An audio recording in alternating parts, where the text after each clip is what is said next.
I'm Giorgia and I work in the HR department at Artelia Italia. Hello, my name's Olivia and I work in the Artelia UK subsidiary, working in the HR team, and I've just participated in the Artelia Foundation Solidarity Mission in the Philippines.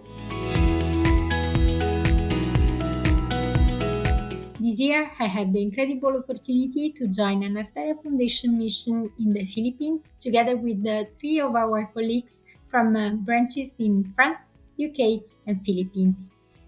During our mission, we collaborated with the NGO Enfants du Mékong, which supports young people in their education, helping them develop both personally and professionally to improve their lives. And this year, our goal was to help students at the Dumaguete and Tuguegarao centers to better understand the professional world.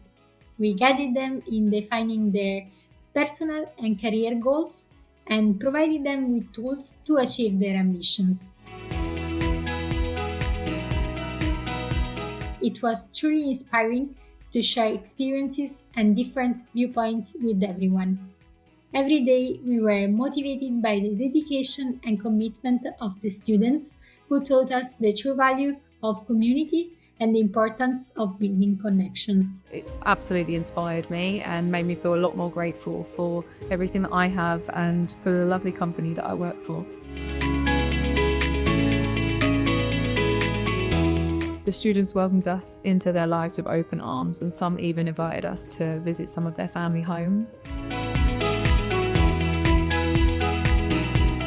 I'm very grateful to the Foundation for this opportunity, and I hope many more colleagues will be able to join similar projects in the future. This experience will stay with me forever, and I'm extremely grateful to Enfants du Mékong and to the Artelia Foundation for making it possible. If you're interested yourself in signing up to one of these missions, please reach out to the Foundation directly.